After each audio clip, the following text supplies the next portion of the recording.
Let's talk about how fear is a mind killer and stops your mind from growing and acting on the things that excite you most.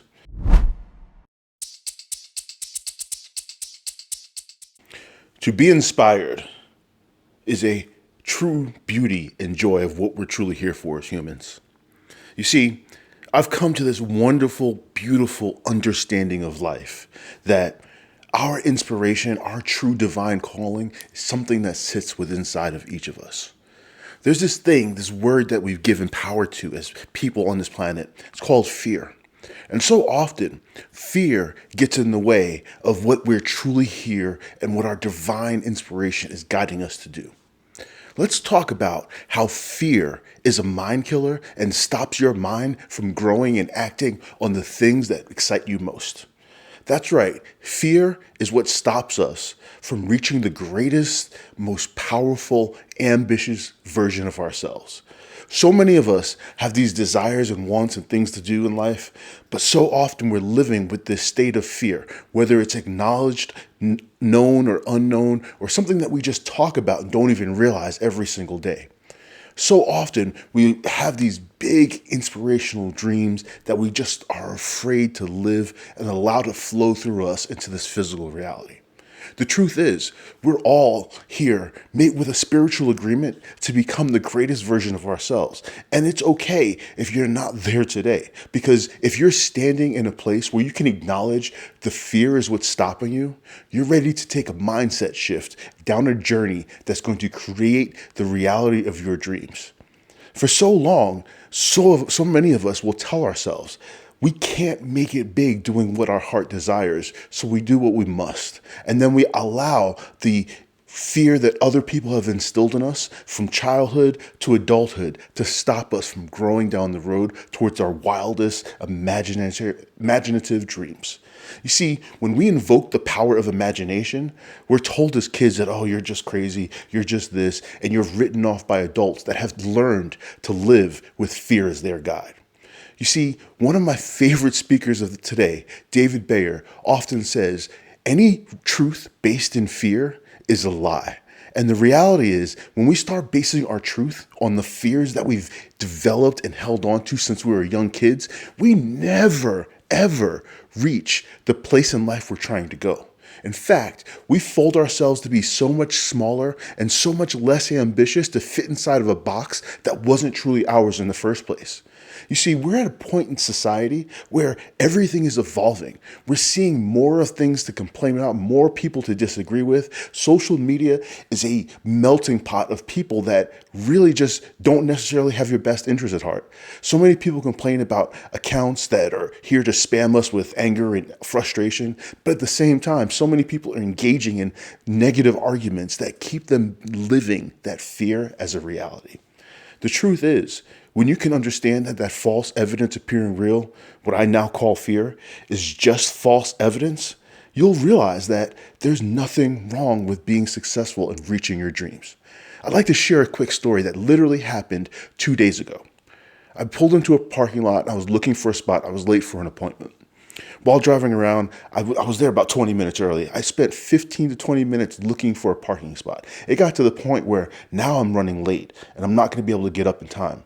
So I pulled into a spot. I realized that this sign said you cannot park here to go over there. And I said, oh no, I got to back out. And in my haste, I was turning my seat warmer off and I got out, backed out the spot and I turned. And as I was turning, I heard a tire start skidding. And I'm like, what's going on? Did something wrong with my car? Is it broken?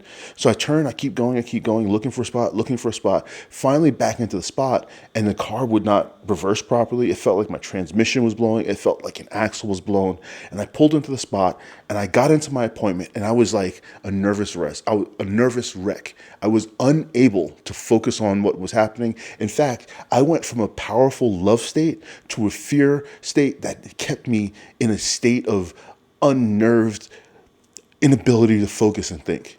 For the next hour, hour and a half, all I could think about was the little subroutine back in the back of my head, troubleshooting what was wrong with my car. Now I've got a 4-wheel drive car.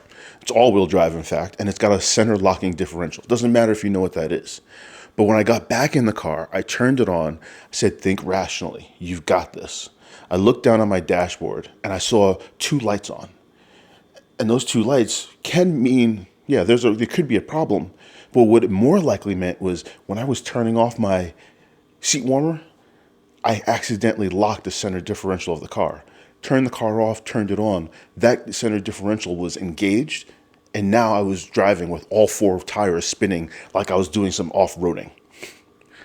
As soon as I pushed the button, the light went off, all things were fine.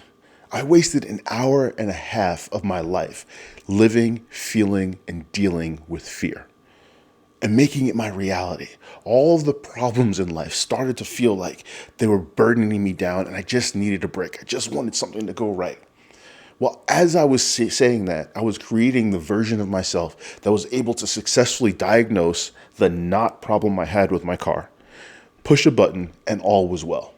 Now imagine if you could take yourself to a version of you in the future that was able to just push a button in your life, and all of the things that you were afraid of were not really the truth of what you were telling yourself. So often we get stuck in this state of mind that just creates fear about something that really isn't there to be fearful about. If I would have taken the time to diagnose it and not live in fear and the panic of being late for my appointment, of being off on time, I would not have realized that I just pushed a button by accident, and my fear could have been eliminated with the button. In fact, if I could have just taken the time to recognize that I was living in a fear state instead of a powerful, loving state, I could have taken the time to relax my mind and solve it in the moment instead of waiting an hour and a half, putting myself into fear. So often, I really think of fear and a negative state of mind is almost like an addiction that we cling to as children. Some of us that grew up in households that pushed negativity or pushed us to be afraid of our dreams or afraid of pursuing our passions creates this very unreasonable comfort with being afraid or being hesitant or living in less than a powerful state, living in that fear state. So we have to understand that our true growth, our true ability to become wonderful, amazing people lies within the ability to remember that sometimes that fear state we're living in is just a lie. In fact, unless you have a lion or a predator or a crocodile chasing you down, you're probably telling yourself a lie to keep yourself comfortable because that's what you've learned. Don't let the comfort zone that so many of us have allowed fear to become the reality in which you live your life.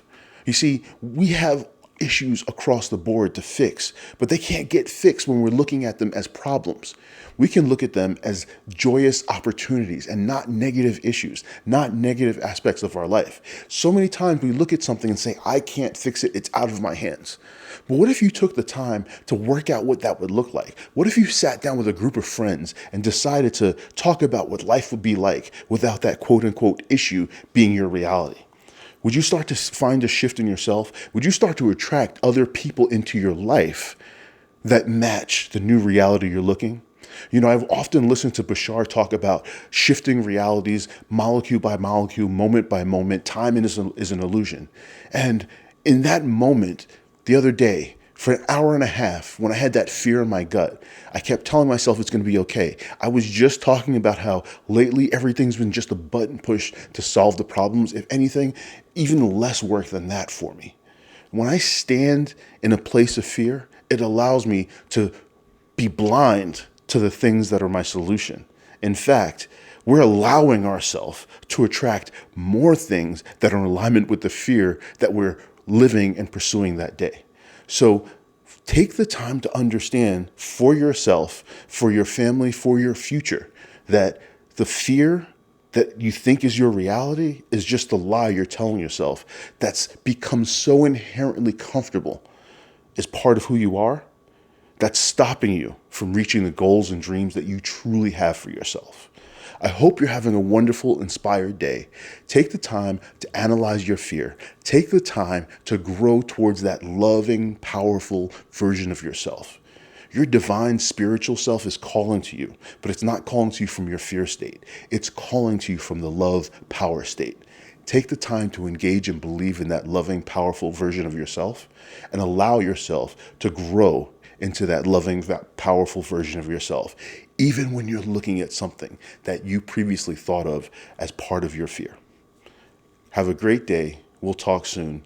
Stay inspired, stay blessed, and remember, fear is just false evidence appearing real.